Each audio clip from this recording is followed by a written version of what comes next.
We out here. Okay, you are live. We're live.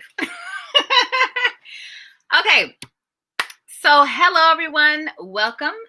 This is Momversations. Yay! As we do a virtual hand clap, I guess. But anyways, hi everybody. My name is Aretha Scruggs. Thank you guys for tuning in. If you have watched before, this is Momversations, and let me tell you what Momversations is. Momversations is a show where we hear real stories from incredible moms making an impact on our world, from women in entertainment to women in entrepreneurial ventures. Join the Momversations to learn how to live and thrive in motherhood and purpose. So today, I love your face. Today, I am honored to talk with my friend. Uh-oh, we went off. Hold on. Let's see. Hold on. She went off. Oops. I'm here. I don't know what happened. There it is. Okay. We're here. So, okay, we're on? Yes, we are. Great. Okay. So, hello, everyone. What is that? Water. It's water. It's water. It's such an interesting way that you packaged it there. Anyways, everybody, so welcome. This is Momversations. We had a little bit of a glitch, but we're on. Yes. So welcome. This is Momversations. I keep saying that. I'm sorry. But here we are with my just love bug, one of my great friends, Jannetikz, as she is known in the world, literally in the world, friends, because I'll have to tell you, she came to my class to do a presentation, and my college students all knew who she was and were so amazed, like, oh my God, she's here. But she is here again. This is my good friend, Jeanette, or Jannetikz, as she is known in the real world. So I will tell you, as you read a little bit about her, as I put on my page, she is a poet. She is a singer-songwriter. She plays the guitar. She is a touring creative, the ultimate creative that you could ever know. And she's a mom of now a 3-year-old. Her daughter, Amaris, yes, turned 3 yesterday. Mm-hmm. Wow. And she is married to her husband, Matt, for how long? This will be year 6. 6 years. Yeah. I got the honor of singing at their wedding 6 years ago. That was 6 years ago. Yeah. So I'm going to give, please give a hello and a hallelujah to Jannetikz. I'm going to start off by just asking, come on and tell the people about who are you? Who are you? How did you get into poetry? How did you get into being the ultimate creative? Oh my goodness. I think you've said a lot of who I am, so I don't need to go through any of that. But I got into like poetry just by like my mom. Like I ended up finding some journals randomly, and I was just like, what is this? Like, this is cool. And so I just kind of got sparked by that and started trying to do my own. And then I started doing stuff in church, and they were telling me how amazing it was and how good it was. Then I started, a friend of mine, I don't know if you remember Renaissance, but like the guy that we were in the group with before, he took us to Leimert Park for the first time. And I was like, okay, cool, gonna do some poetry here. And got booed thoroughly. And it was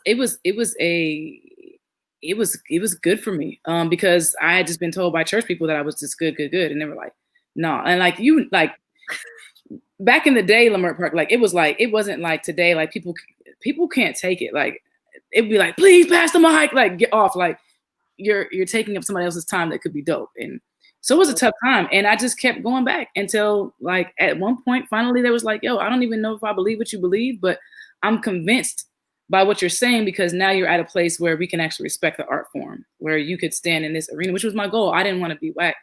So then I went back to church to start trying to just be honest about my poetry and talk about real things and real things that happened to me. And the church was like, no, we can't talk about that. Like, no, like, so it wasn't a space where I was able to do my poetry anymore, because I was talking about things that just weren't tapped on, like whether that be abuse or whether that be what I felt at the moment, whatever it was, it just wasn't really accepted. So that just kind of put me back into like just doing open mics and I really feel like it's different for people at this point because now you can just do something and like get on YouTube and like it can, it can go viral or it can't. Yeah. But when people are like, oh, why are you humble or why are you this? Is like, I know what it's like to perform for 3 people, like you're performing for 1,000. Right. I know what it's like to get paid in a chicken dinner. Like I know what it's like for my car to break down in front of them in the building I'm performing of, and like the valet's like, your car won't move. What are you gonna do? Whoa.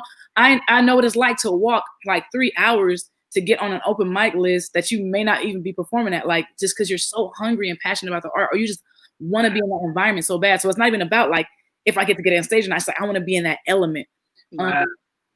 And even for situations like First Fridays that we used to go to all the time, it was just like something about just the closeness and the denseness in the room of like you can't recreate that. Like, yeah, I get on stages. Yeah, I've been in front of 30,000 people before, but it doesn't compare to like that closeness that you feel, in those settings, and you're appreciative for those settings and the conversations that you have from those and the friends that you get to gain from those settings. So, yeah, that's how I fell in love with poetry, by getting booed and watching artists who were true artists that weren't even like Christian. It was just like, to this day, I remember this lady said, she's like, this is a poem for D'Angelo. Wow. Right? She said, I just want to run barefoot through your cornrows. I said, whoa. You can do that with words? I was like, oh, okay. Okay. I know how to do that. I love it. Well, how old were you when you first even like wrote your first poem? I think I wrote my first poem when I was probably like, I started doing poetry probably I was like 12, 13. Okay. Yeah. And then I started kind of performing when I was like 15. Wow. Yeah. If you haven't seen this girl, my friend, on a stage, this is how we met. Yeah. Did we meet at First Friday? Did we meet at Maranatha? We met at Maranatha. Yes, but we kept seeing each other at First Friday. Yeah. Yeah. Man, if you ain't heard this one spit something, go on and look on YouTube and you will be amazed with all the amazing stuff that she does. And as she said, tackles so many different subjects that are really taboo that people just will not discuss from a pulpit or from whatever venue. And she goes in feet first and comes out with. Why do I do that? Goes in head first, feet first, and is not ashamed or afraid to tell it. Hi, we have some people leaving some comments. There's Tony Price. If you guys have any questions, feel free to put any in the chat box as we go along, because we're just starting. So Look at Tony. Oh, I know, Tony, one of the hosts, the amazing host of First Friday. I cried many a tear behind that man just out of laughter. I'm gonna just be so. I've had to go home and be like, I think I need to change my underclothes because I have laughed way too hard. He does not like if somebody's experiencing the wrath, he will not let up. Like, no, you know what I mean? But like that was a whole significant era. Like First Friday, no, seriously, if you think about it, that was a whole significant era that helped. That was an era. It helped me as creative. Like, and then also the aspect of community, like. It's like I've gained lifelong friendships from that element. Yes. A lady in the room. Yes. Yeah. I told I don't know if you remember Chase. Oh. Chase was also one of the amazing spoken word artists. I told him, you're one of the reasons why I went to seminary. Like that's how I met him, and I used to talk about going to seminary at Fuller, and I was like, yeah, man, I'm here. Hey, I see you all the time. So yes, lifelong friendships and amazing stuff that have happened.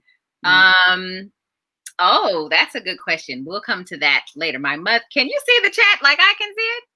Oh yeah, I can see it now. Yeah. Y'all, this is a new platform I've never used before. So like we're checking things out, but that's a good question.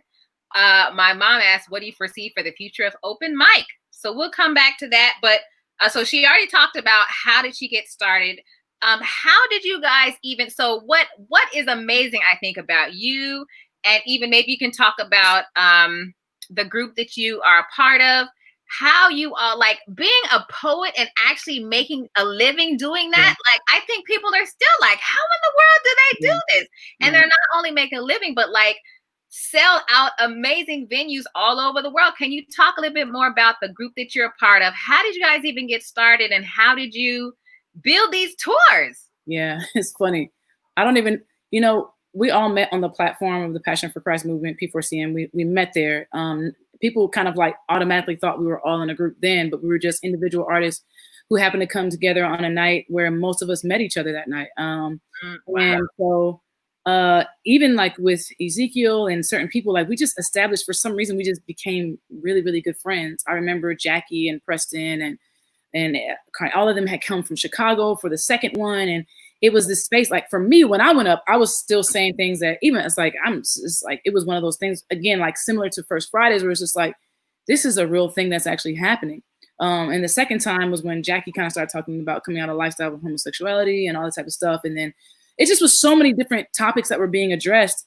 And we established a friendship. I remember like, just consistently, like me and Ezekiel, for some reason, whenever we would have these rehearsals or these camps, these poetry camps that they would do, like him and I would just always like any exercise, we just, something about us just clicked, which is how we ended up doing a poem together.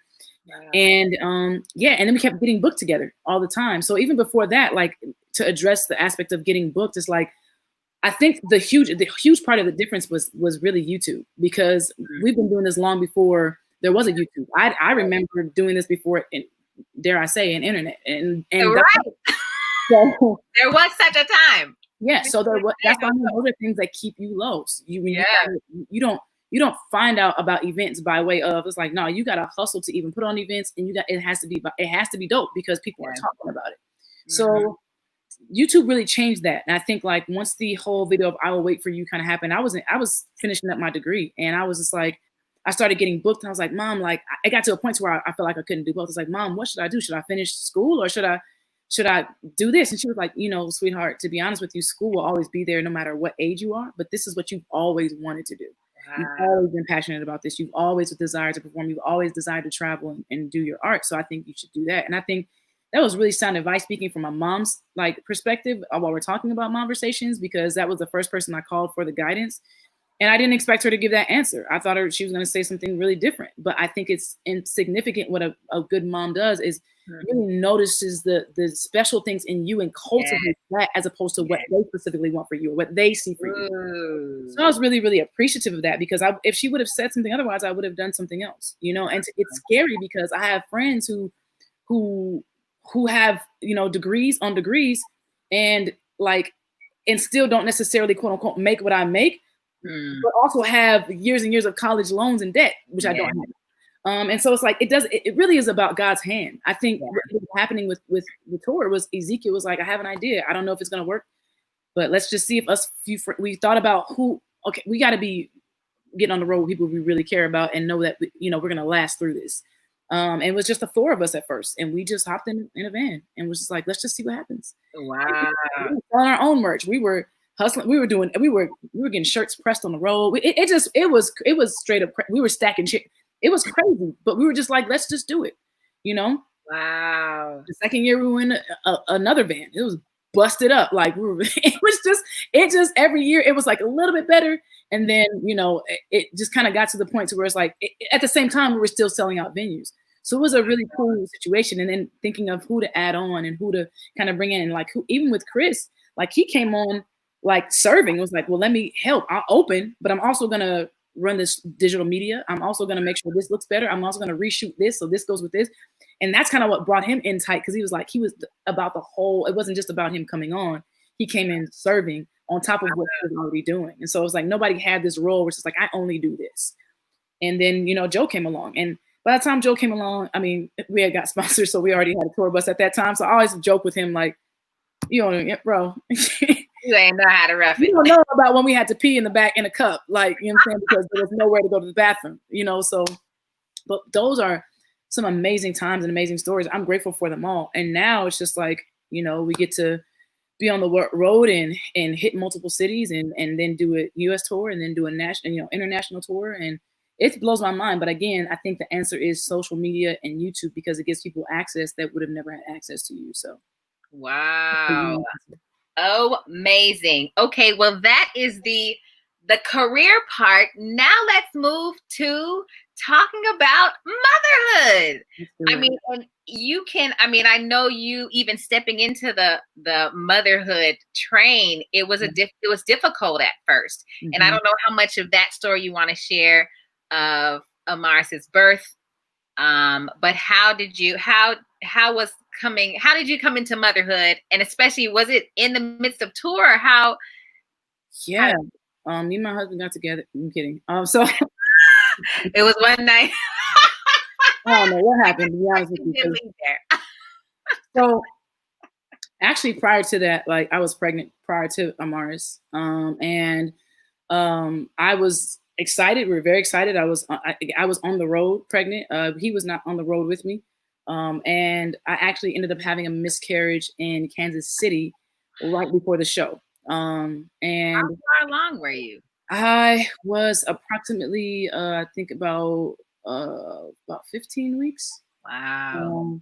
And like at the time, I was like, okay, maybe this is not happening, but maybe it is.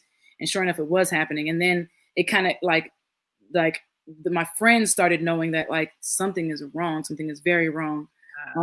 And at that point, I was really grateful that I was on tour with people that I loved and cared about. Because when I walked out, like they were just all in separate corners of the room praying for me, praying and crying. And that was so like encouraging, because it was just such a low moment. Like, what do I'm not even in a space where I'm getting ready to go home. This isn't the last day of going home of this leg of the tour. Wow. I was overwhelmed. I think I kind of just pushed through it. I still went on stage. I shared what happened. I shared that if there was ever a time that I wanted you to know that the gospel is true, I would not even get on this stage and talk about the gospel being true in this type of moment if it wasn't. I think after that was even harder, because it's like now you have the time to process. You're not in the thickness of it, and nobody really knows what to say, because there's not really anything that you can say to make you feel better in that type of situation. And there's so much guilt. There's so much like, what did I do wrong? Have I done? Should I have not been on tour? Was I moving around too much? Was I this? Am I too old? Am I am I going to be able to have children going forward in the future? What does this mean? And then for my husband, it's like, he just didn't know how to deal with it. It was just like, okay, well, yeah, so this happened, but like, he had to go get counsel. And like our pastor telling, like, you have to understand that this is an actual death. Like, you got to understand that, and you have to treat it as such. But again, it's like when you're not, that's why graciousness is so key, because when you're not in an environment where you've ever experienced that, where you've ever seen that, you can't stay mad that somebody don't know how to handle the situation, even knowing that if they handle it at their best, it still wouldn't be enough for you. And so that part, like, as far as like being a mom, I think was just a major disappointment. I think like sometimes when you feel like you're serving God, like you won't say it, but you feel like you're deserving of certain things. Like, it's like, okay, I waited till we're ready to have sex. I waited to do this. Check. And then like you have a situation like this happens, like, wait a minute, well, there's people who don't even want their kids that are able to have children. There's people who wonder, did you allow like this to happen to me? Like, are you kidding me? Like, are you serious? And there's such an arrogance to that, because why not you? And why somebody else? But I think at the same time, like, that's a real reality of where you are. And I think my grandmother always taught me, she always say, like, there's no reason to not be honest with God, because he already knows where you're at. So really, and being honest with God is really being honest with yourself. She always say, you can lie to me, don't lie to yourself.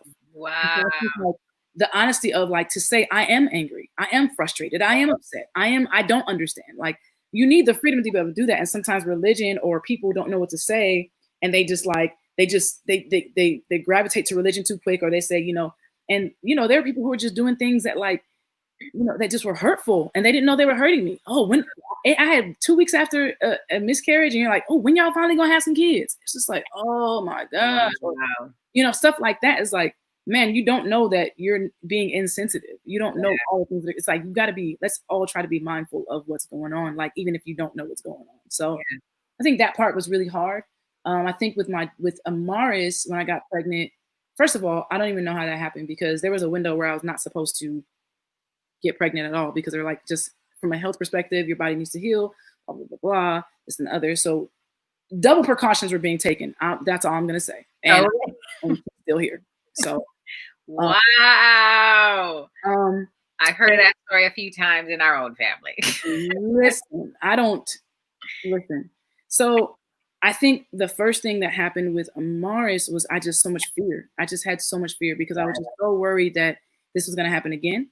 I was worried that I was just overwhelmed that my body would fail, and then I would feel like even though my husband doesn't feel like I'm a failure to him, I feel like I'm failing him because I know this is also something that he desires as well. I know that he wants children as well, and I'm like, I'm older. You know, I'm not 25 having kids. Having kids is different at 25 than you're having kids at 39 and 38 and 40. So it's like, this isn't the same thing. And so I had a lot of fear throughout the whole pregnancy. And then, you know, it was just like, my fear was like, it went up a couple of notches because, you know, I had a 10-day hospital stay and they were like, you're not going to live through this. Your daughter's not going to live through this. And when I went in, I didn't even know anything was wrong. Like they were like, my doctor was like, I think you should just go in and just check and see what's going on. So just go in and check into the hospital. The heart rate's not really doing what it needs to do. I said, okay, cool. I walked in and they took my blood pressure. They were like, they start calling all these codes. And they were like, you know, like, you don't feel like you're having contractions right now. She's like, no. She's like, you don't feel how tight your stomach is. It's like, man, like my stomach is just, you know, I don't feel it. Like, she's like, you don't feel your head pounding. I was like, my head's not pounding. It's just like she's like, if you stand up, you could possibly have an aneurysm or a stroke. Do not get up. She's like, the numbers are through the roof. Like, this doesn't even make any sense. They were giving me stuff. Nothing was happening. Giving me stuff going. I could hear her heart rate slowing down, speeding up, stopping, slowing down, speeding up. And they were just like, but they would tell me like, you're probably not going to live through this. And then they say, but try to remain calm. I'm just like, okay. Yeah, at this point, I was 24 weeks, and like I was getting upset because Matt wasn't getting upset, and I'm like, are you hearing what they're saying? Do you care about me? Do you care about what's happening? He was like, you know, it's a medical practice. They practicing, like they ain't got nothing on my God, like, so I'm not gonna succumb to like everything that's around me. Like, one of us got to remain calm. I was like, that's true, because if you got scared, then I'll be scared that you scared because you think that's right. For real. So yeah, it's a low situation. How you popped into that accent and then came back out. Okay. They prepped me 3 times. My mom drove there. They prepped me 3 times to give birth, and I literally was just praying. And I think that's where my song Mahogany Pain came from, when I don't think it is, because I remember being in hospital. Every breath, I was like, God, please, I need you. Like, and God spoke to my heart. And he was like, the crazy thing is, the way that you need me right now is the way that you need me all the time. I'm showing you your need for dependence. So the same way that you don't know how I'm protecting you all the time, the same way that you don't know how many car accidents I've kept you from, the same way you get ran over by this, the same way you need me all the time. But when you don't have trials, you don't understand your great need for me. So I have to lovingly give you these trials so that you will call on me, so that you will understand how much I love you and understand the intimacy that we specifically need. I have to make you dependent. I have to break your legs. So, you know, I cannot move, breathe, walk, anything without him. You don't remember that. So like, that's why I sang the song, don't take this pain away. If this is what I got to do to understand that I have to be reliant on you, dependent on you, if that's how I'm getting there, let me get there that way, then not get there at all. Like, that's like the intenseness of it, because I really didn't. And I prayed, I was like, God, can you just let me get to 30 weeks? Just let me get to 30 weeks. And he got me to 29 weeks and 6 days. Woo. She came out 1 pound, 14 ounces, and just fighting, not even breathing, just fighting, punching the air, fighting for her life. And we were in the NICU for 54 days. There were times where her heart rate would just drop in my arms. And it's just like, that prayer, the way I would pray like that reminded me of my grandmother, because it's like she would pray for everything. And sometimes we would laugh, because it's like, you get on my nerves. Like, there'd be times where I'm just talking to her about something random. Granny, I'm just not feeling good. She's like, oh, what's wrong with you? It's like, yeah, my stomach is hurting. Father, in the name of Jesus. It's like, you didn't say, hey, let's pray. Like, that doesn't happen. It's just, you know. Go right in.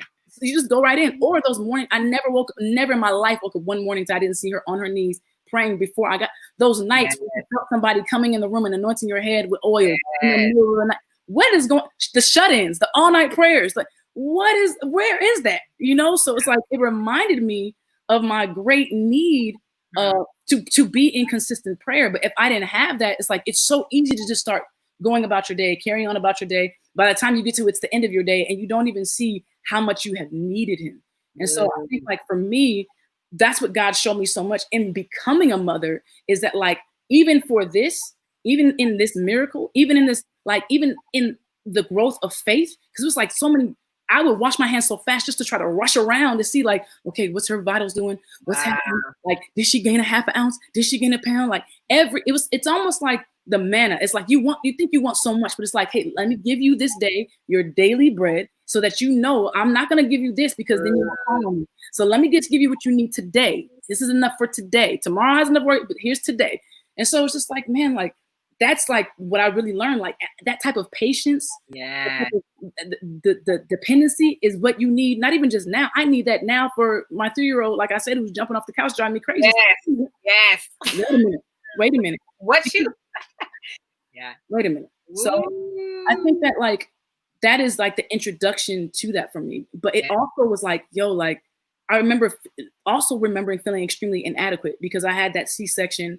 And like, I remember going home and she was still there. And that's just an empty feeling of leaving the hospital without your baby, whether your baby has passed away or whether you're leaving your baby in the NICU. It is a hard feeling. And you're still watching everybody else with their kids, right? And it's a hard feeling to walk away. You still feel like a failure in some way. Like, man, I gave birth to a baby who has a million tubes coming out of her body because my body wouldn't do what it needed to do and blah, blah, blah, blah, blah. And then I'm stressed, so I'm not producing enough milk. And it's just like, you know, it was so much and it was stressful. And so I go home and then I get my medication and they say, oh, they wrote the medication on the wrong type of pad, so we can't give you the medication. So I'm just in pain, complete pain whatsoever. Wow. And I remember like the next morning, like Matt was getting ready to go see her in the hospital and I was trying to get up, but I literally could not get up. And I just felt like I failed as a mom because I felt like there was nothing in the entire world that could keep me from getting to my child. But in that moment, I couldn't even stand. And I was grateful that he was able to go, but I was pissed because I felt like, what are you going through? You know, like, but I had to quickly, you know, gather myself because I remember my mom just being in the hospital by herself and seeing so many women just, how do people do this alone? Like, who people who don't have family, like, not even just people whose spouse is not there or whose boyfriend is not there, but doing it by yourself without family, without anybody, without a support system. Like, what in the world, you know? And so it's just like, I was grateful. And here's the thing about moms, right? When I went to the hospital, this is the beauty of motherhood. Like, I gotta tell you this. When I went to the hospital, my doctor was like, I just had a doctor's appointment. I wasn't supposed to be delivering that day. My doctor was like, hey, I think you've gone as far as you can go. Wow. I know what it's looking like. I'm just gonna have you here. It was a Wednesday. He's like, it was a Thursday. He said it was a Thursday. He's like, let's go ahead and just keep you here until Saturday. We'll prep you to give birth on Saturday. I called my mom. I said, Mommy, they're saying I'm gonna give birth on Saturday. This is gonna be the time frame. Yep, this is what's she's like. So you want me to come down? I said, no, it's you know they live like 2 hours away. It's like, no, it's fine. We'll just come, Friday night or Saturday morning. Called Matt. Hey Matt, like they're gonna prep me for Saturday. They don't want me to go home. Okay, cool, for sure. You want me to come? No, you good. Just finish your workout, finish working, blah, blah, blah, blah. So I told my mom, I was like, Mom, like, don't worry about coming. It's cool. My mom said, I'm coming. I said, okay, you're just gonna be sitting here. That's fine. That's fine. Get into the hospital room and I just started contracting like crazy. I'm getting ready. I was hungry. My sister brought me food. I was like, yo, like, I'm about to eat this. They were like, no, don't eat that burrito. Because I think you're about to have this baby today. I'm like, no, like, you're having contractions now. And I'm like, so I'm calling Matt and I'm like, are you going to get here? He's in LA. I'm in Linwood. Like, there's traffic right now. And I'm like, you have to get here. Like, it's happening. Like, you have to get here. He's still not there. When my mom walked through the room, a grown 38-year-old. Oh, exactly. Mommy! That's what I did too. Hello, my mother. My mom and your mom's on this chat. I didn't even know she was here. Like having your mama when you in the greatest pain. Mommy! Don't get it twisted. I love my husband, but I wanted my mom. Okay? Yeah. I didn't even, it's just, listen, I don't even, and isn't that crazy? Like, no matter how old you get, no matter how, you're going to always want your mom. Yeah. Like, you're going to always want your mom. And it's just like, I was so glad that she had that intuition to not listen to me. Like, something in her spirit said, no, I'm coming. And I'm like, okay. In my ignorance. Wow. And sure enough, and my husband made it by the skin of his, they were like, okay, put this on, hurry up. We're wheeling her out by the time he got there. So I didn't even think he was going to make it. But I was just like, man. And then when I came out, I was like, can you get my mom? Yep. Matt was in it like, you good? Like, everything's good. Okay. Can you go get my mom? Mommies are important. Oh my God. Yes. Yes. Let me get my mom though, bro. That's what I'm. Right. That's right. Let me get my mom. Man. So Amaris is now 3. Yeah. I know, was it the tour before we went into quarantine that you as a family went on tour? So we've been on tour as a family for 2 years. Oh wow. Yeah. Mm-hmm. And what is that? Tell us what that even looks like. Yeah, so I kind of realized, number one, I realized that when I would step away for tour, my relationship with my husband just wasn't, we just were off, like it's difficult to maintain that. And for me as a person, he's a very black and white person, so he can, this is the schedule. I'm up every day at 5:30. I'm going to pray at 5:30 to 6:30. I don't know why I'm changing my voice. I'm going to pray 5:30. I'm trying to talk about like discipline. Like that's very much him. Me, I am the artist of artists. What time am I gonna wake up today? When my eyes open. What time? What's your plans for today? I don't know yet. Now we'll see what happens. What does the day give me? I am, and that, for someone who's on the road and you're taking the day as the day comes, I'm not sectioning out like, okay, at 7:30, I need to stop everything and talk to my husband.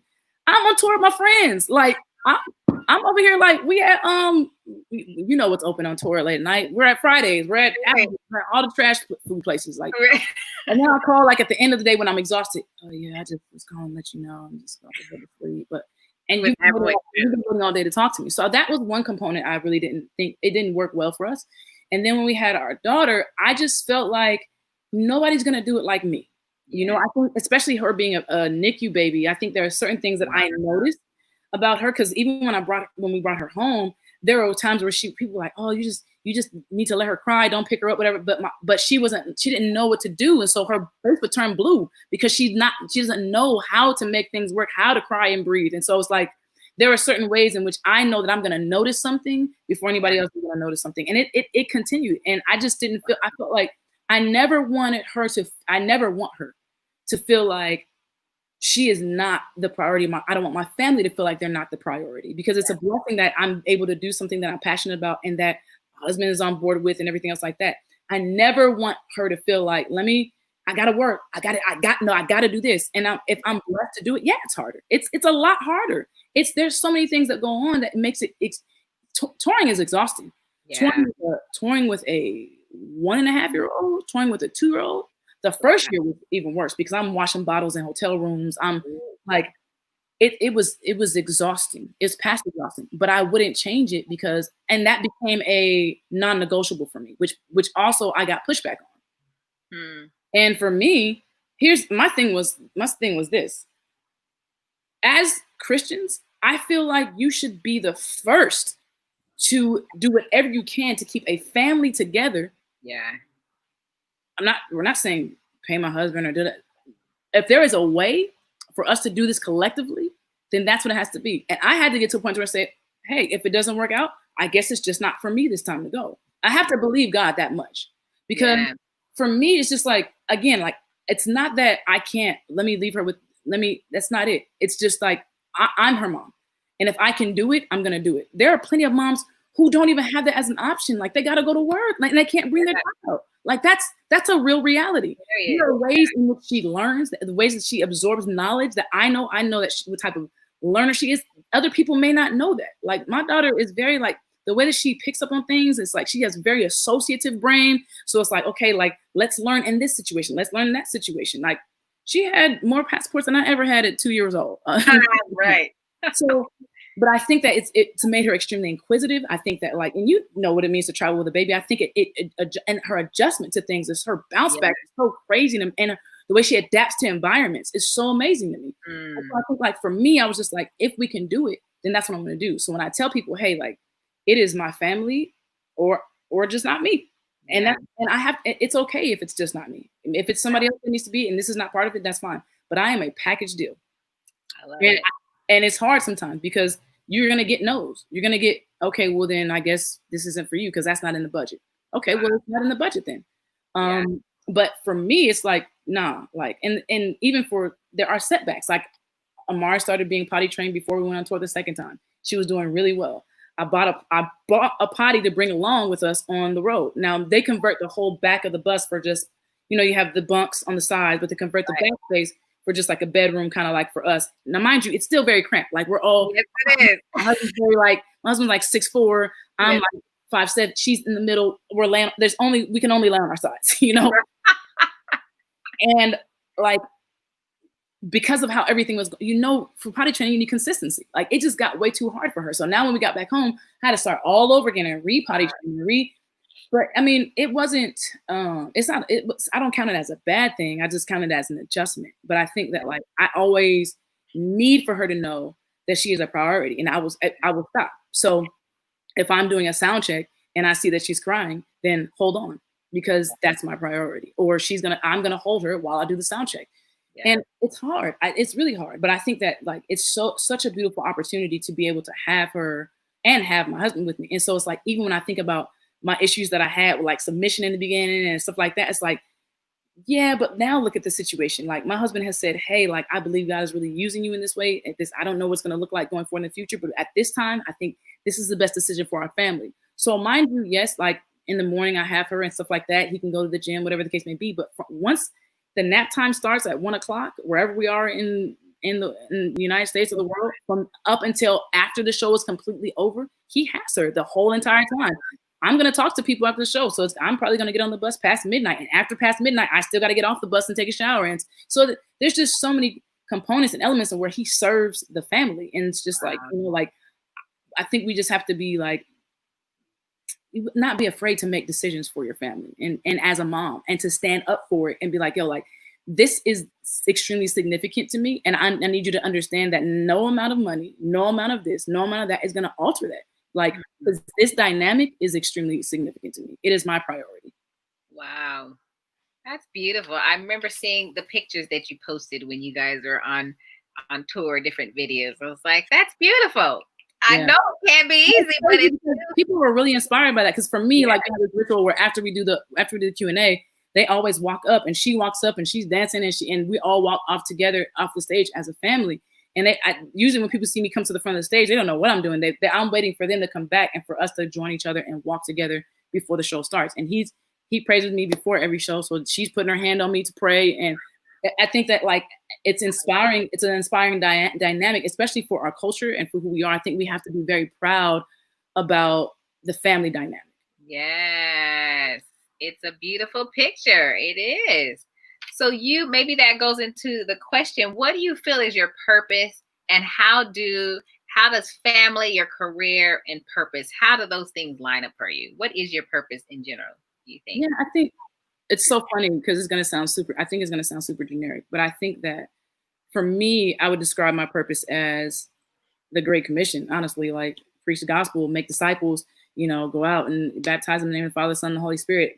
But how God chooses to use me to do that specifically is completely on him and my submission to him. So when you say your purpose, some people feel like my purpose is to be a singer. I don't feel like my purpose to me is to stay moldable.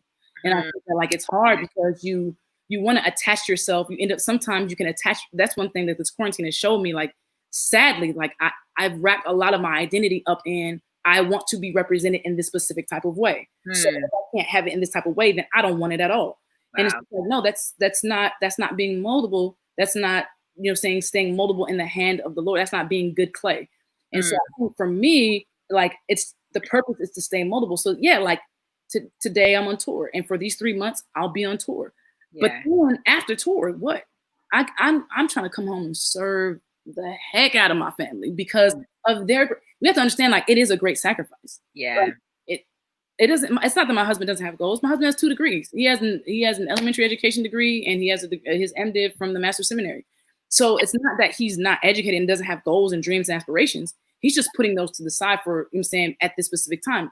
So it's my job to not be like, well, let me just do this again. So people ask, oh, were you going to be on tour? I don't know, because I want to make sure that I don't take. Like, okay, how do we invest in what you want to do? How do we invest in your dream? What is that going to look like for our family dynamic?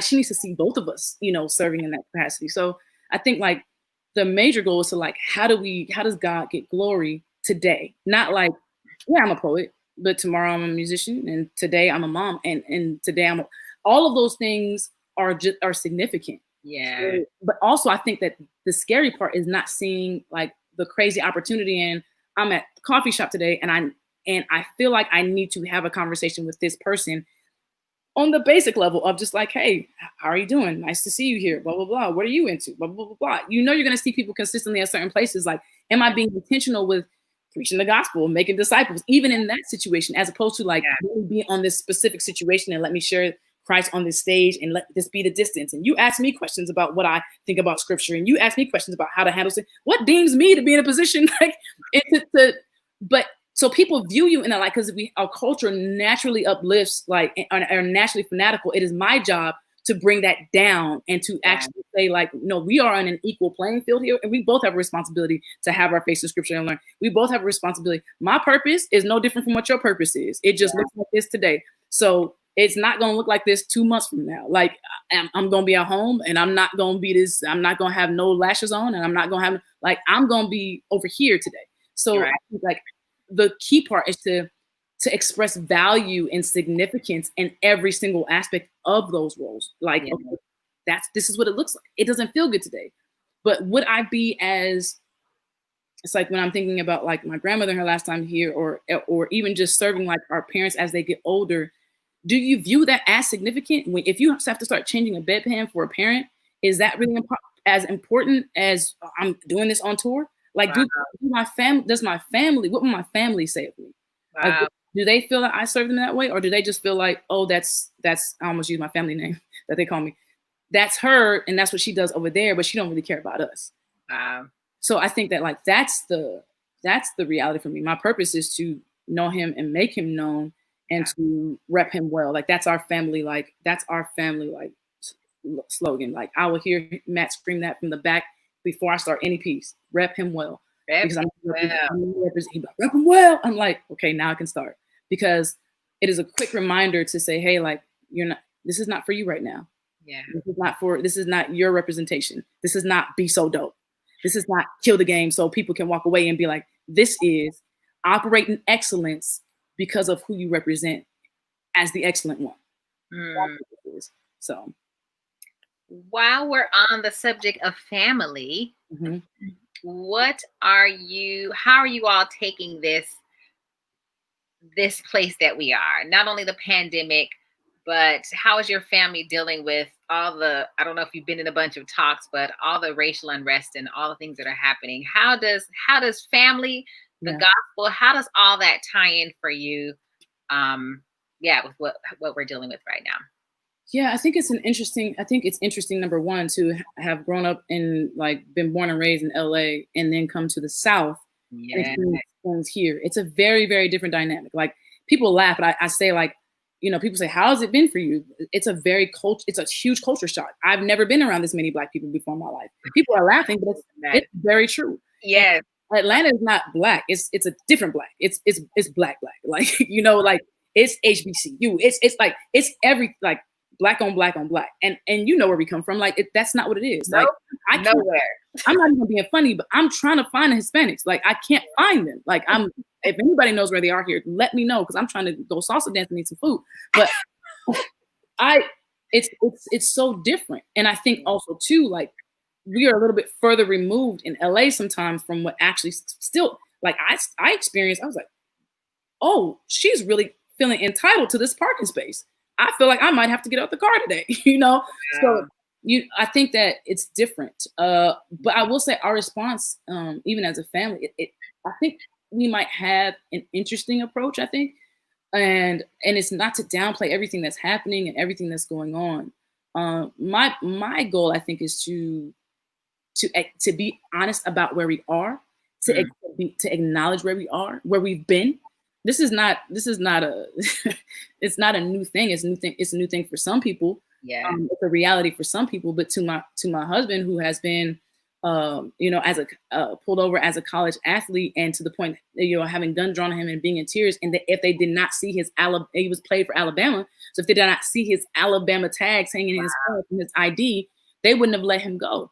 And so the frustration of just, like, as a man being pushed to tears, like, those are, and he's from Jacksonville, Florida. So there's so many different things that he's already experienced and knows what that's like, and knows, and then, there's just different things he says. He'd be like, watch your speed limit. And I was like, man, I can't just go 65 and be like, well, you got that privilege. You ain't a black man, or you ain't dark skinned. You got that privilege. And it's like you lightly say those things, but there's meaning behind that. Yeah. Like I had my first experience out here, like even with my changing my hair like this, I got pulled over and I was like, hey, so was the reason that you pulled me over? Oh, I didn't really pull you over for a reason, but I'm just checking.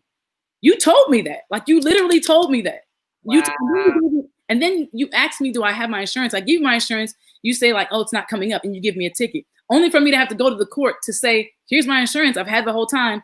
Oh, okay, we're gonna dismiss it. But you wasted my time, my effort, my energy, and there's no apology for that, right? It's just dismissed. So it's like it's a extremely different experience. Yeah. My thing is, I just want to make sure that I am not in a position where I'm saying, oh, things are just gonna get better, because I read Revelation. Like I think we're going to either learn to get more dependent on God. I don't think things are just gonna like ever return to normal. I don't think that. But I do want to make sure that in the reality of saying like, this is injustice, this is not right, this is not this, I want to make sure that we're balancing that with a hope. Because I think sometimes we can get, I remember my militant stage. I remember having my walls plastered with Huey and Angela Davis and all those type of things. Yeah. I support so much of what has been done. There was one time though, when I had this huge, and this was like when I started developing a hatred for white people, like at the time. And I had this huge poster of like on my wall, and it said the Black Panther Party for Self-Defense. And I was just laying there, and I was just staring at it, just like making myself stir for no apparent reason. I think Higher Learning had came out at the time. I was stirred up, and God spoke to me and was just like, do you really want to be your own defender? Do you really want to be in a space where you are defending yourself, or am I your defender? It's just like, why you keep doing this, Lord? Like you're saying, like, and I think that like nothing to downplay with it. I think that where I got was a place of bad idolatry. For me, I got to a place of bad idolatry and trying to find myself, and I think like right now, like there's a lot of zeal, a lot of people in these streets, but my hope is that like after the protests are over, outside of protesting, are we going to do the hard work?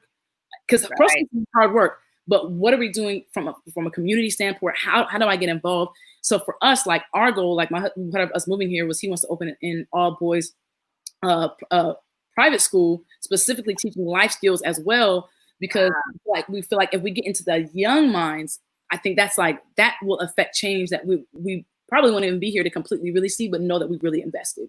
And so that's a big deal, like for us, like know your role and don't like condemn somebody for not, you ain't protest, you ain't this, right. Just kind of like let me do what I believe that I'm supposed to be doing, because everybody can't be there. I'm not in a position to do that. I have a daughter, and I'm not in a position where I can avail myself. And I don't even belong to myself anymore. So I can't avail myself in specific ways no more. Like I just can't. And is that the wisest decision? Again, Momversations. Will this be a good decision as a mom for my family? What is my responsibility in this? I can't necessarily serve in that way. I can't subject myself in that way, but I can make sure that I vote, and I can make sure that I this, and I can make sure that I that. Yeah. So that's for me, that's kind of where we are, like to present that there is more, that there is a hope, and that there's so much work to be done. Yeah. We will be diligent about the work that has to be done that goes beyond the anger. Yeah. And the frustration, which is very warranted. Let me just say. But I think that like one thing I did love about the Black Panther Party was the aspect of being able to organize. Like they were feeding, they were doing breakfasts, they were doing all things matter. All those components matter. Being a beacon in your community really matters. So it goes beyond that. And it doesn't necessarily, it could be that you go to the protest just to hand out waters. That you're a beacon. Yeah. So those are the things I like to think about. That's great. That's great. Well, we winding down. I just want to say hey to those people we ain't been able to say hey to. Our mamas are on here. We got Elena and Marcelina on here. We got Tony Price already checked in. This has been awesome. I don't want to keep you all day. Listen, but what is you talking? They just get to hear it. This is what we do. Yes, we do. This is my homie, y'all. I love me some Jannetikz. This is my Nettie, as Lena said. Say hi, Nettie. Listen, I'll be listening for your voice, man. It'd be super encouraging. Like I was like, listen, if you want that friend that's gonna scream for you when you feel like you about to jack up, please make sure Ree is in the building. She's gonna gas you when you don't even deserve to be gassed. Like, listen.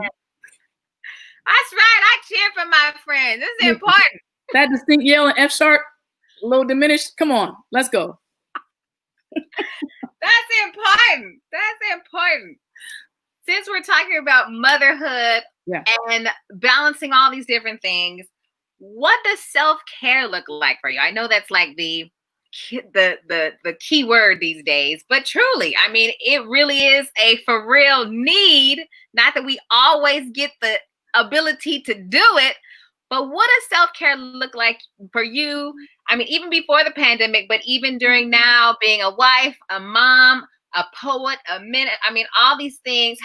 What does self-care look like for you? And living in a new state now, what does that look like? So self-care is weird right now because like it's like for me, like when every day, like Matt takes a nap with Amara, so they sleep from like maybe like around 1 to 4. She still takes naps. That's nice. Yeah, absolutely. For 3 hours. Wow. 1 to 4. And usually if I don't have the responsibility like of getting things done, there are times where I get to like just go to my favorite coffee shop and just chill. Just recalibrate, like just for a minute, because you need that when you all day with your baby. You just need a moment.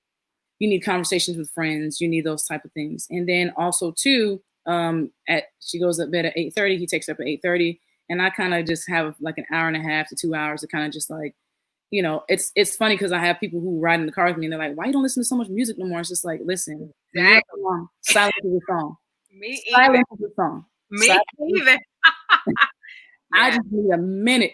Even I think when they go upstairs, I don't even watch TV. I just be sitting here like.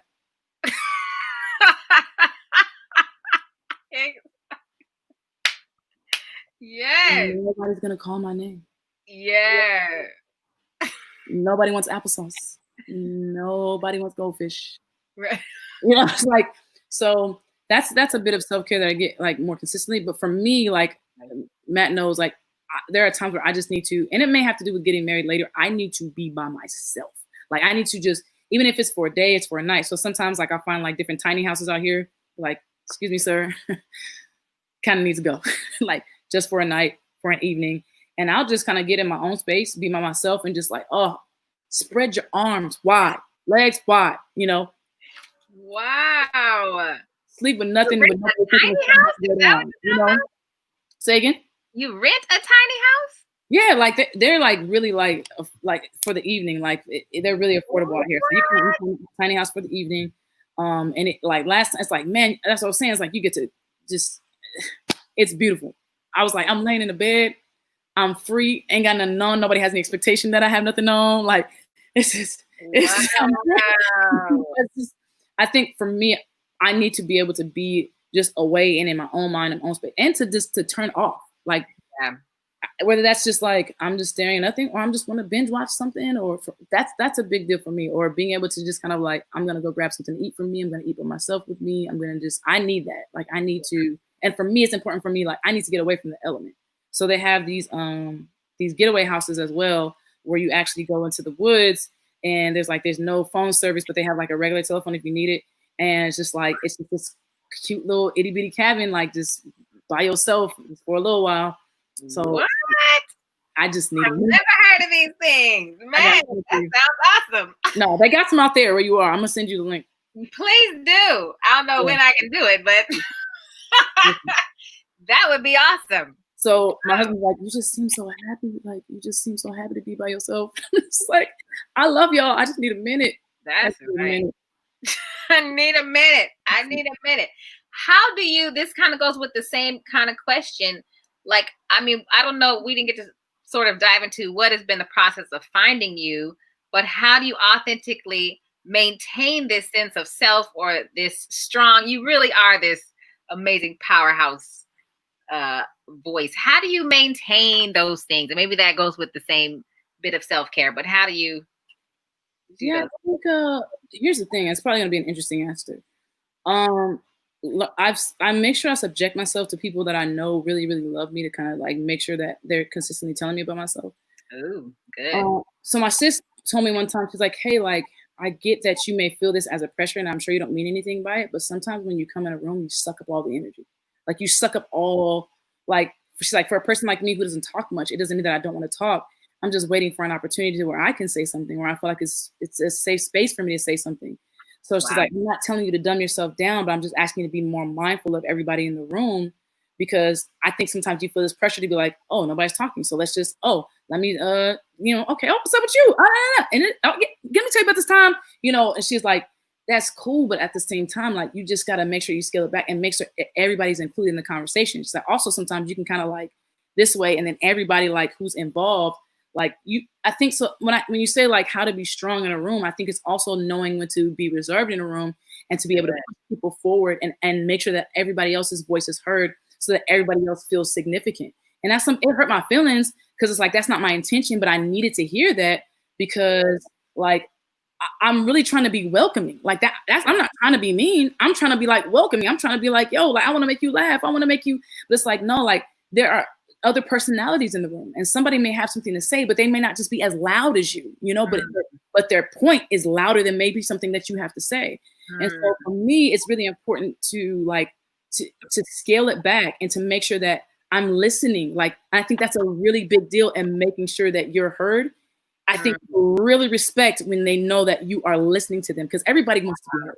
So especially for someone who does what I do, people kind of have this expectation to be like, oh, that's Jannetikz, like she's gonna blah, blah, blah, blah. And it's just like, people are surprised when you want to have intimate conversations with them. People are surprised when you're asking questions about their, like, you don't have to tell everything. Oh yeah, it's like, I just got back from blah, blah, blah, blah, da, da, da, da. You may not be trying to brag, but it's just like, are you trying to figure out anything about, I'm interviewed all the time. I ain't got to talk about myself. Like, let me find out and think about like making sure there's inclusion, as opposed to just like, how can I be heard? How can I be, because people, from what I understand, there's always a presence when I walk in. It's like, okay, this girl has this hair, she's dressed like this, she's this, like, you know what I'm saying? Like, sometimes we feeling like Tone walking in the room. I'm like, why am I looking like him? Go up a beast slay. I shouldn't even say that. But I feel like I'm not trying. This is me, but at the same time, I don't have to. Being me can be making sure I'm amongst everybody and bringing down those, I'm saying, those walls, and making sure that like, man, like, are finding that person who's by themselves in the corner in the room. So I think that's really, for me, like, that's my answer to that. That's good. That's good. Tony Price said I had to learn that too. Yeah, I think it's our personalities. So it's like, I think we genuinely want people to feel included. And I think sometimes by trying to make people feel included, it's just like, it gives you this, you feel like you put this pressure on yourself. Like, I put a pressure on myself to entertain, even just. Yeah. So. Hello. Yeah, I get it. I get it. And Lane says, we got to get them special tacos you made in the LBC. Listen, I remember. Listen, I still have those, but I got some upgrades for y'all. I got this jerk shrimp taco that'll blow your life away. Come on with the jerk. Huh? Come on with the jerk shrimp. Listen, it's a life alteration, but y'all got to come get the regular tacos first. So y'all just need to just come and just stay for a little bit. We'll come stay in this tiny house with you. And aren't we the people? Listen, aren't we the group that will pile up and do it? We will all be as long as our kids are somewhere else. List all of us. All the kids up there in the little bunk up the top, and we are down here, and it's a real thing. I came to hang out with you and your family and your mom, and end up spending the night. I'm not supposed to be here. What's going on? That's right. That's right. Because we have a great time together. You have answered quite a few of my questions already. Let me see what my final, as we're wrapping up here. What is the greatest lesson that you are learning in this season? It can be the season that we're in the pandemic, or it can be this, like you being this age that you are, or whatever, however you want to answer that question. What is the greatest lesson you're learning right now? I think just right now is that I any aspect of control that I thought I had, I do not. I do not. I am not in control. Like, I am not in control at all. I mean, even the live album release show was ganked in this whole pandemic situation. I think we lost about maybe anywhere from like 13 to 15K of just investing in for this show. And so it's like, that's gone. And so now my husband with the 2 degrees is like, I got to figure out a way to get us up out of here in this whole because even with the flights that were purchased, it's like, yeah, you can have them for a later date, but that don't do nothing for me right now. Even with the merch that was purchased, yeah, it's cool. We can do it at a later time, but it ain't being sold right now. So it's like, there's so much, even with the venues, like, okay, you've made a deposit that you still are probably going to use one day, but you just can't use it now. It's like all these different things. Oh, and those deposits that you paid to all those band members, you ain't really getting those back. So, and you're going to have to do it again. So like, I got to go work at a warehouse right now to make sure that we are staying afloat. Like, and it's just like, it's hard. It's just like, you're going to go work 10 hours at a warehouse in the middle of the night to make sure that we stay afloat. And as an artist, it's like, it's hard because you like in my mind, like, okay, so this equals this, and then, oh yeah, so then after that, and then we're gonna look for a house after that, and da da da da. And it's just like, I was like, nah, son. This is like, again, learning to be dependent, learning to eat the daily bread, understanding that like, if you ever thought you was in control a little bit, you ain't. So I think that's the part, and I'm still wrestling with that because it's hard because I'm living in that every day, and that's something as simple as I want to go sit down and eat somewhere. You're not in control. You got to make something because it's not open. It's the little thing. It's every little thing that's letting you know you're not in control. Man, if this pandemic hasn't been the great equalizer of we don't matter what you were doing before the thing, like it's like everybody's like, I'm really not in control. No. No. Nobody was getting a pedicure, homie. Nobody. Dang. Yeah, it's been crazy. It's been crazy. Well, my friend, I'm coming to the last two questions. Is there any questions? Oh, my mom asked a while ago. She said, what was it? What do you foresee for the future of open mic? I mean, especially with technology, we're on this new platform. What do you already see is happening, or what do you see might be where even your tour ends up after the pandemic? Yeah, I definitely don't think there's going to be a tour this year. I don't think people are really even like the venues or spaces aren't even being made available. And I think people aren't even comfortable with that type of meeting at this point.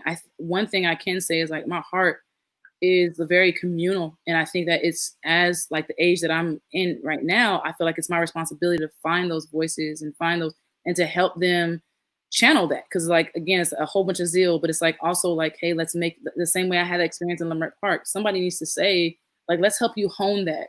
And so for me, I think open mics do that. I think they help you hone. I think they help you form relationships. If there's a genuineness, so people are there for you. So when they say, hey, you could have did better, then you don't take it to heart. You don't think that, I'm saying, nobody's hating on your Instagram. It's just like, man, like you really could have did better. You could have done more.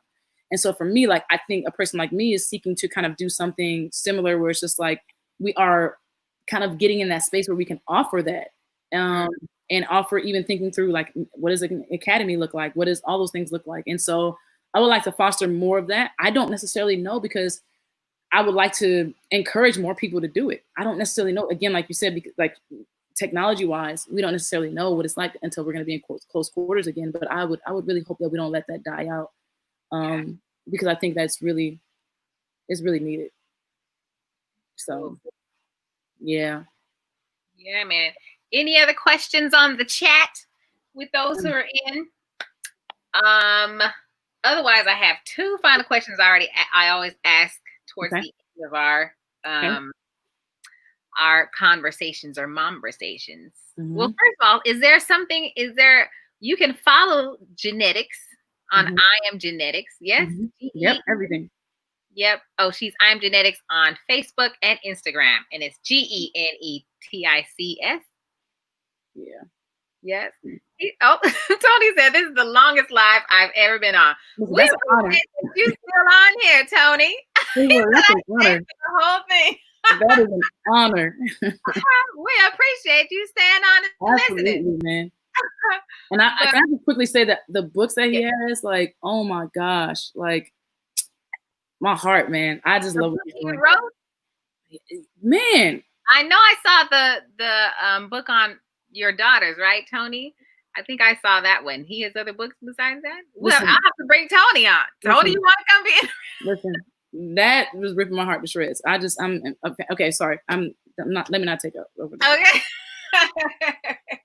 Thanks, Nelda. Nelda says a great conversation. Yeah, you brought up a lot of topics. And let me tell y'all, if you haven't heard Jannetik's poems or poetry or even her songs, that's exactly what she's about. Like, she brings and is really just not afraid to address topics head on. And I mean, even I have not been able to discuss miscarriages and having a child come so early, dealing with your child in the NICU. We haven't had that conversation on our Momversation yet. So that's what I love about this platform, is that really talking about motherhood and purpose and how those two things come together. Like, it balloons into amazing topics that people just aren't ever asked, for one, but then that people just don't hear other people talk about and are left feeling like, I'm the only one. I'm the only one who ever adopted a child, or I'm the only one who's ever thought about it, or I'm the only one who's ever had a miscarriage. So I love that.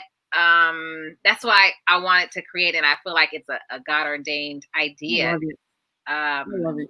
Even me as a single mom, like, there's not a lot of places where that is talked about, and how we balance being an artist in this world. So so really, I so appreciate you being just who you are, this honest person who just is open, because I feel like I heard once what I think Brene Brown talks about, shame and guilt, and how it's when we talk about it and open and just kind of make that space available, that the healing takes place, but other people hearing it, like, oh my God, like, even in feeling like that's not only my story, I'm sitting in this shame or like this guilt or this fear. Hearing somebody else talk about it, like, really brings that space to even bring healing or whatnot. So, and I think that's so key, because it's like, even with the aspect of miscarriage, like, I was angry at the time, but now I'm so grateful, because it automatically puts me in a space of being able to sincerely relate. It's different saying like, man, I'm sorry you went through that. But it's different when you say, I went through that and I got you and I'm with you. I'm in the trenches with you. I'm not telling you you can do it. I'm here on the side of you saying, I've done this and I'm going to help push you up above me so I can let you know that it's possible. That's a totally different conversation, which is why that's why I did the poem called Red about miscarriage, to inform people like, hey, this is a real thing. And also on top of that, like, let's just be mindful, like completely mindful that this is a real reality for many, many, many women. Yes. Or men, because let's not exclude men, because they're with you in it. So it's Yeah, very much so. So, but I brought that up because if you haven't had a chance to go and listen to any of Jannetik's poetry, not only are they really just places where she just is an open vessel, but it really has a opportunity, like she's done here, really to minister to those places that, are not talked about. So find her on YouTube. And especially, as I saw, I didn't even know, I Will Wait for You has 4.3 million views. That's one of her poems.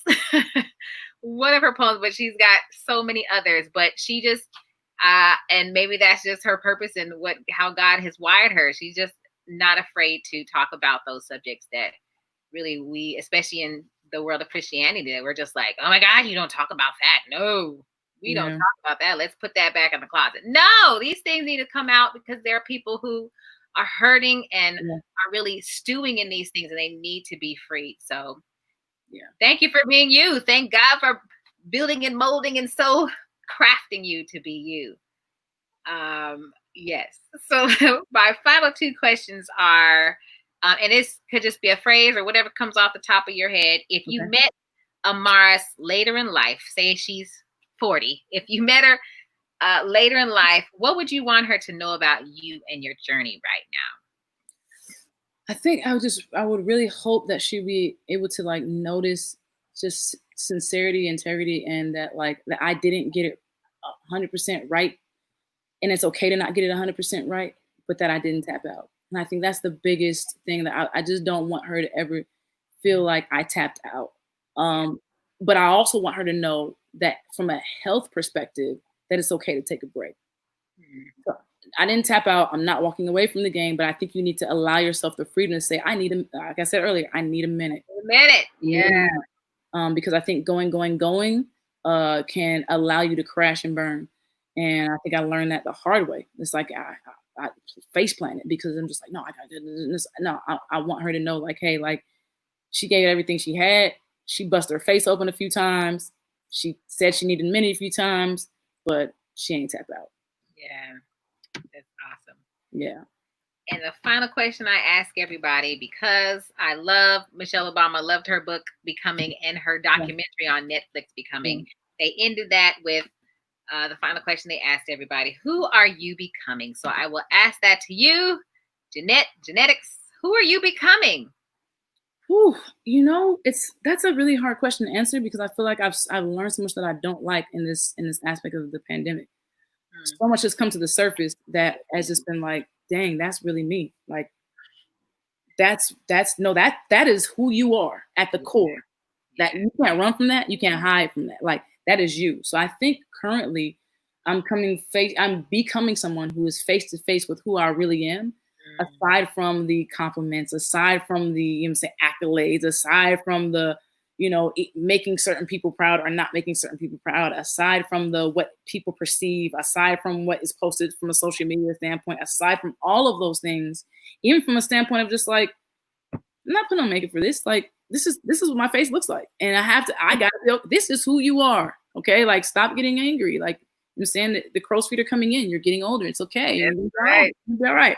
So I think like I'm becoming, I believe, who I am intended to be. But I would say right now, in the crux of it, this is a really, really hard space because I can choose to believe what I see about myself, or I can lie to myself and be like, that ain't really, I'm okay. And I want to be able to say, hey, I am not okay. I'm not okay. And I'm not okay with where I am. And I'm not okay with what I see. And I'm dissatisfied about these specific things about myself. And I'm thankful because this situation has brought it to the table. So I'm becoming honest. I'm becoming like in a place of learning to be content. Because I could call, I'm content in all things. No. This is where you find out if you're content in all things. You find out when your husband says, hey, this is the grocery budget because of where we are. Like you can't just be out here just, saying shrimp, crab legs. Like, like I'm finding out even the little things, like the small little, like the things that I'm saying in my mind, the ways that I respond in my mind that people don't hear. I'm becoming honest. And it's just like, I don't necessarily like what I see, but the beauty of that is now that I don't like what I see, the beauty of that is repentance. Cause it's just like, I think bad theology made me feel like I gotta do something. It's like, no, I can't just ask for forgiveness. I gotta make up for what I did. I gotta serve. I gotta do something. But it's like, that is defaming the cross. It is just like, God, can you forgive me? Repentance, it's afforded to me. You know what I'm saying? Like, and so I think that's another thing that I'm realizing. It's just like, I just need to acknowledge it and change, acknowledge it and mess up and change. Like, so that is who I'm becoming. That's who she's becoming, ladies and gentlemen. Well, I love you. I thank you for being so you on my Momversations and just bringing your full self and your full story here and sharing it with my audience. My pleasure. And I just wish you the best. Wish you lots of light and love and just thank you for. I mean, as I always see, I don't even intentionally talk about faith in my Momversations, but that's where it always ends up. And I love that you. Everything about you is serving Christ and the one who created you. So I am just honored to know you, honored to see who you will be and who you will be becoming, who you are becoming and who you already are. Already not yet, as I learned in seminary. So already not yet. But thank you guys for Marcelina and Tony and Nelda. Here we go on this motherhood thing and trying to balance a calling and everything that God has created us to be. So. And we wouldn't think about no kids, none of that. And man, didn't have. Here we are.